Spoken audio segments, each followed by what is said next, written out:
Ngayon mga katek, may titignan akong leak daw dito sa shower nila. Bale dito, pagka-check ko, dito nanggagaling sa shower valve. Defective na tong shower valve nila. Naglilik na siya. Tapos hindi na rin makontrol yung pihitan. Hindi na masara, hindi na ma-open. Dito nanggagaling mismo sa shower valve dito sa pihitan. Ayun, lumuwang na.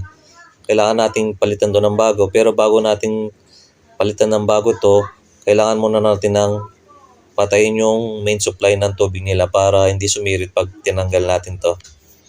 Kaya papatayin muna natin doon sa labas mga katik.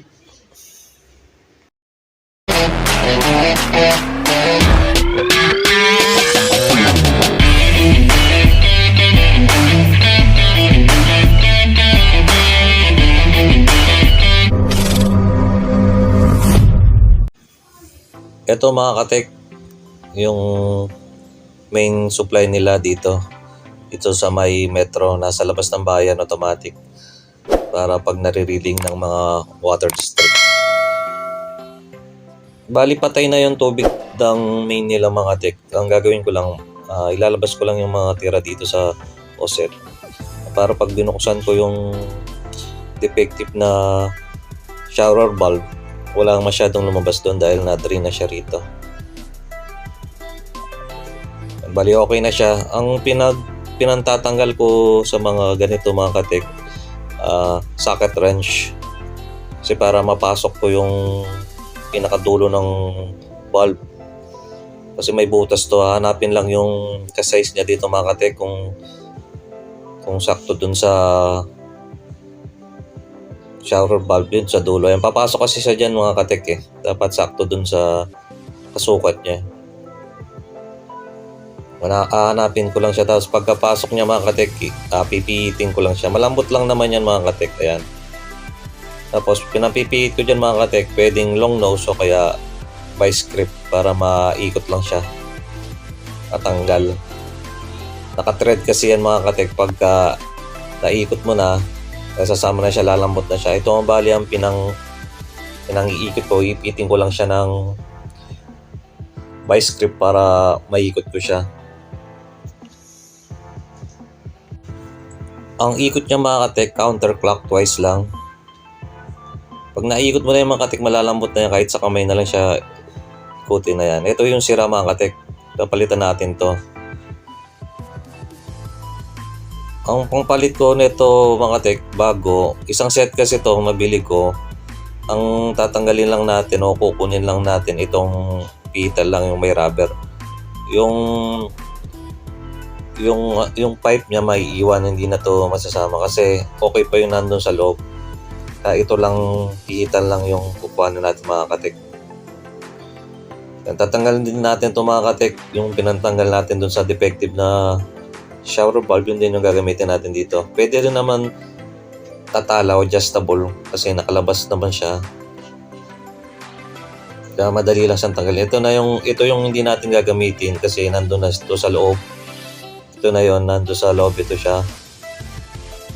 Bali, ito yung ilalagay natin, ito yung bago. Ito yung problema dun, kaya naglilik eh.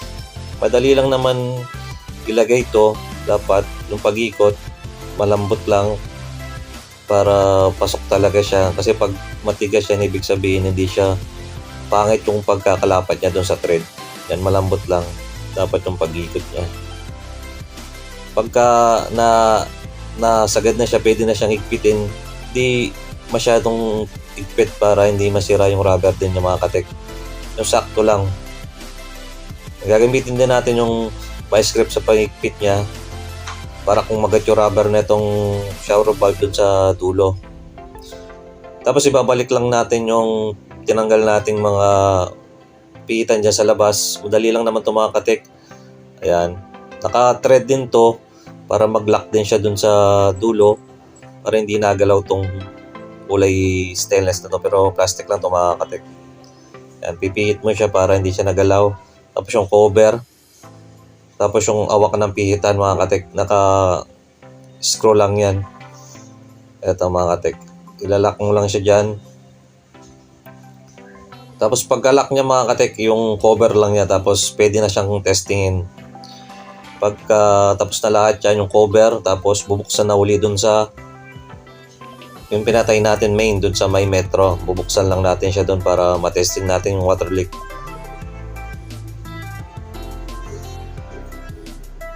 I-open naman natin dito mga katek yung sinara natin kanina para matesting na natin. Dito pwede rin siyang tignan kung naglilik doon o hindi. Pag umiikot itong metro na to, ibig sabihin naglilik siya doon. Pero mas maganda kasing i-check doon sa taas kasi minsan may nakakalusot na konting leak. Dito, pwede natin testingin na kung naglilik pa. Ma-check natin dito kung may lumalabas na tubig dito sa gilid. Yan, bali dito sa ngayon wala na siyang naglilik. Tapos pwede din natin siyang testing ng close open kung susunod siya o nagpa-function tong pinalit natin. Tetesting ko na may tubig, ayan, para makita natin may tubig na yung shower. Isang tapping lang naman kasi itong faucet nila tsaka yung shower. Tapos itong faucet o wash shower valve, titignan natin kung may lalabas na tubig. Pipihitan natin dito sa pinalit natin kung may lalabas na doon. I-open lang natin. Bali dito pala nakasara yung naglagay sila ng valve doon sa taas. Nakasara doon kaya walang lumalabas. Bubuksan lang natin yung mga katik para may lumabas na tubig doon. Yan, buksan lang natin itong mga katik. Nakasara kasi dito kaya walang nalabas na tubig. I-open lang natin yan para doon sa shower valve na pwede na natin testing. Kaya pala ito linagay mga katik kasi may nasirit dito kaya linagyan nila ng valve. Nung sira pa yung shower valve may nasirit doon sa taas kaya linagyan nila ng valve. Kaya pwede na natin siyang testingin mga katik. Kaya natulo na siya mga katik. Okay na siya. Nagpa-function ng tama itong pinalit nating shower valve. Okay na ito mga katik.